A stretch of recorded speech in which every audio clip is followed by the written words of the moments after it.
Bonjour, je suis Josiane Caron-Santa. Je suis une ergothérapeute. Mon travail, c'est d'avoir la belle opportunité de donner un peu d'aide aux enfants qui ont besoin d'un coup de pouce pour progresser dans leur développement et dans leur fonctionnement. Saviez-vous qu'en ergothérapie, notre philosophie, c'est d'utiliser des activités stimulantes qui vont dans les intérêts de l'enfant pour d'abord créer une atmosphère de jeu et des émotions positives dans lesquelles l'enfant va se sentir bien.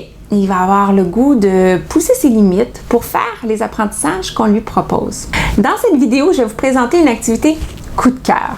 C'est une activité qui est nouvelle pour moi. Je l'ai découverte tout récemment. Et je suis emballée par cette activité-là parce que elle a, de mon point de vue d'ergothérapeute, beaucoup de vertus sur le plan thérapeutique. Donc, elle peut apporter beaucoup au corps et à l'esprit quand on la pratique. Alors, de quoi il s'agit? Il s'agit de l'empilage sportif, mieux connu sous le nom américain de speed stacking. Et ça se fait avec des speed stacking cups, qui sont en fait des petits verres de plastique avec des trous. Alors, c'est ça qui les rend spéciales et c'est probablement pour ça aussi que c'est beaucoup plus cher que des tasses de plastique ordinaires. Alors, voici un peu l'historique de ma découverte. En fait, c'est mon fils qui a découvert ce sport-là à l'école, qui a été initié. Et évidemment, il m'en a parlé, il m'a demandé de lui en acheter. Et j'ai été intriguée. Alors, j'ai cédé, j'ai commandé les tasses et on les a reçues. Et j'ai pas été déçue. J'ai trouvé tout de suite que c'était merveilleux pour pouvoir l'aider à développer différentes choses dans son corps. Alors, je l'ai encouragé à poursuivre cet intérêt-là. Et je lui ai demandé, par le biais d'une petite entrevue, de vous en parler parce que moi, je suis encore, pour l'instant, loin d'être experte avec l'empilage de verres. Alors, je vous présente Maxime avec les Speed Stacking Cups, l'empilage sportif. Bonjour Maxime. Allô? Qu'est-ce que c'est ce jeu-là exactement? Des speed stacks, si je le traduis en français, moi j'appellerais ça des tasses rapides. Puis comment on joue à ça? C'est un jeu compétitif. Il y a des équipes dans le USA, au Canada, puis qui font ça mondial. Puis on a comme moi qui aiment juste ça, faire ça à la maison comme une activité pour le fun. Qu'est-ce que ça prend comme équipement pour faire ça? Juste des tasses speed stack. Ça doit être speed stack à cause qu'il y a un trou au-dessus où est-ce qu'il laisse passer l'air pour que ça colle pas. C'est quoi les différentes parties de l'équipement? Là, tu es en train de rouler. Le tapis, où est-ce que ça fait moins glisser les tasses, mais ça peut quand même en faire sur une surface comme la table. Ça, c'est quoi? C'est un chronomètre pour te chronométrer dans la vraie façon. Tu commences en mettant tes mains, puis tu finis en appuyant pour l'arrêter. Maxime, veux-tu nous faire une démonstration de ce que c'est un cycle complet? Oui, je vais vous montrer.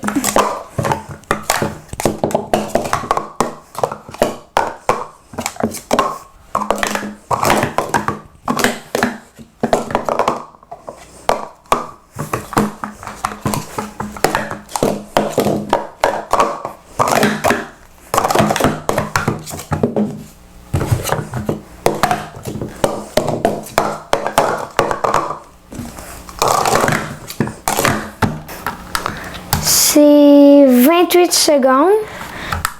Wow, c'est rapide. Quand tu as commencé, est-ce que tu faisais à peu près 28 secondes? Non, j'en faisais environ des 1 minute, là. Ben, le record du monde, c'est 5 secondes. Il fait environ ta-ta-tac, ta-ta-tac, ta-ta-tac, ta-ta-tac, ta-ta-tac, ta-ta-tac. Puis il a fini. Si tu veux voir ça, tu vas sur YouTube, puis t'écris World Record William, puis il apparaît, c'est le premier. Est-ce que tu penses qu'une activité comme ça peut aider quelque chose, améliorer quelque chose dans ton corps ou pour l'école?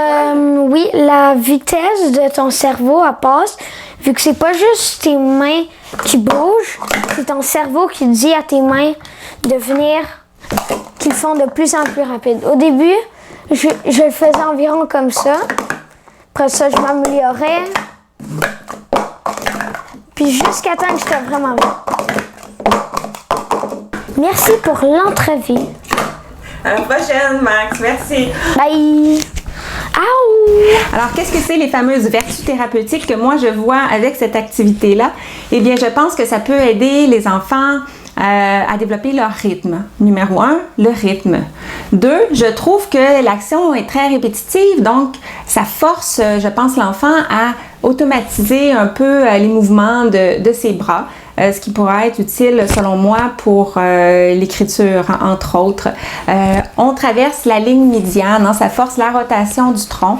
Donc, aussi quelque chose qu'on travaille souvent en ergothérapie et qui est utile pour tout le contrôle postural et aussi du crayon quand on écrit.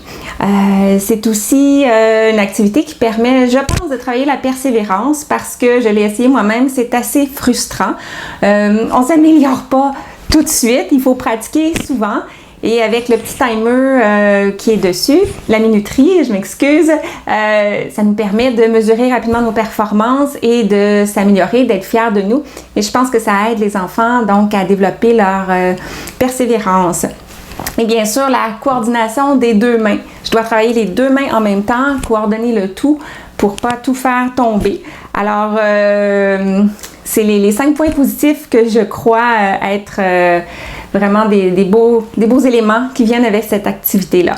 Dans le négatif, c'est très bruyant. Quand votre enfant est emballé par l'activité, ben on l'entend à 6 h le matin et à 8 h 30 le soir.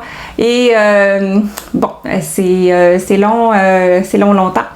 Mais voilà. Alors, c'est des compromis parfois qu'il faut faire pour aider nos enfants à se développer. Alors, sur ce, merci d'avoir écouté cette vidéo-là. Abonnez-vous si vous aimez les capsules. Envoyez-moi des sujets si vous aimez qu'on vous parle à vous. Et je vous souhaite à la prochaine pour d'autres activités, stratégies, trucs d'ergothérapie. Bye!